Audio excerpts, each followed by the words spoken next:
चिरां जिल्लानि सिङाव थानाय गंजिसे मन्दिर लोगो नांनानै श्री श्री ठाकुर अनुकूल चन्द्रनि गोथार जोनोम सान 137थि जोनोम फोरबो फालिथाय फालिदों।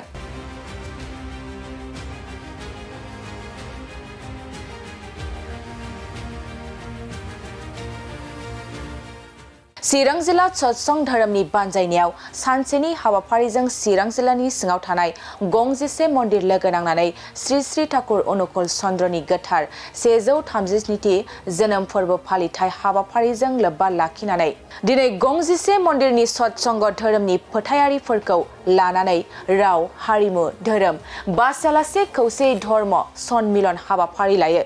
दिनै फुंनि समाव हाबाफारि बायदियै फुंनि आरज हाबाफारियाव सत्संग धोरोमनि रायजो राजाफोरजों लोगोसे आरज गाबफायो बिटिआरनि बुंथिगिरि काथिराम बर' बिथाङा।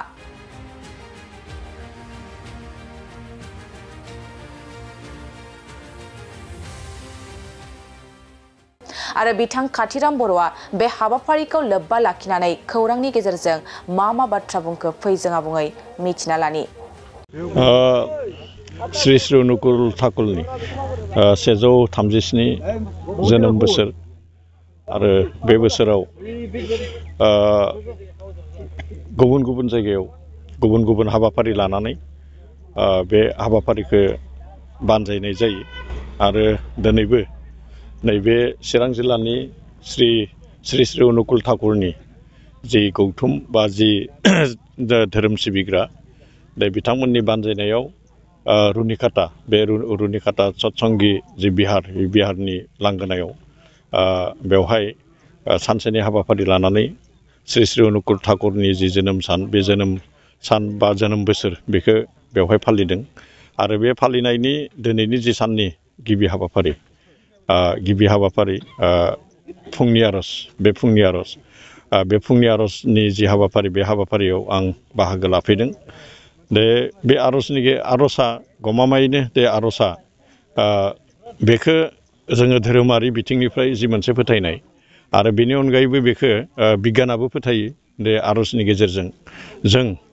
गावनि गोसो आरो मोदोम बा गोसो आरो सोलेर बे गोसो आरो सोलेरखौ थाजिम खालामनायजों लोगोसे बे बुहुमनाङै बा ओनसोलाव जिखिनि माने जोंहा जायखौ मा होननानै बुङो जायखौ अखुद्ध होननानै बुंनाय जायो गोथार नङि बे गोथार नङि जि मोनसे थासारि बे गोथार नङि थासारिखौ नैबेबायदि आरजनि गेजेरजों बेबायदि हाबाफारिनि गेजेरजों जों मोनसे मोजां थासारि बा जि मोनसे खुद्ध थासारि बेबायदि मोनसे थासारियाव बेखौ मोननो हायो। आरो दिनै बे जि फुंनि आरज बे फुंनि आरजआ जोङो जि मोनसे माने बे गावनि थाखायबो गावनि जिउनि थाखायबो बे आरजआ जोबोद गोनांथि आरो सासे सुबुङा जुदि बेबायदि फुंनि जागायनायखौ जुदि जागायजेनोब्ला गमामायैनो आद्रा थानाय जिखिनि सान बे साना बेयो मोनसे जोबोद मोजां बियो जाफुंसार जानो हायो। दा बेनिखायनो दिनै बेवहाय चिरां जिल्लानि जि श्री श्री अनुकूल ठाकुरनि 137 जोनोम बोसोरजों लोब्बा लानानै जि मोनसे बेवहाय हाबाफारि बे हाबाफारियाव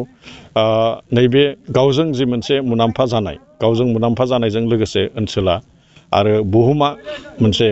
मुलाम्फायाव बियो फैयो आरो बेनि जि मुलाम्फा बे मुलाम्फाखौ जोङो मेगनजों नुनो मोना मेगनजों नुयि जायखौ आनमेनिफेस्ट होननानै बुङो बे आनमेनिफेस्ट आरो बे आनमेनिफेस्टआनो आथिखालाव बा आनमेनिफेस्टआनो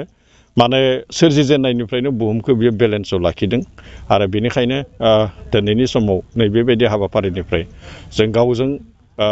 गोथारै थानो हानायजों लोगोसे जोङो बुहुमखौ ओनसोलखौ जोङो गोथारै लाखिनो हायो। आं हामबाय होनदों दिनै बेवहाय चिरां जिल्लानि जिखिनि माने श्री श्री अनुकूल ठाकुर बा सत्संगी होननानै बुङो सत्संग जिखिनि धोरोमारि बिथांमोना बेखिनि हाबाफारिखौ जेरैबायदिहै माने बेवहाय गाजा गोमजायै बानजायदों गाजा गोमजायै बेवहाय माने फालिदों आं बेनि थाखाय बिथांमोनखौ आं साबायखर बावदों आरो हामबाय होनदों।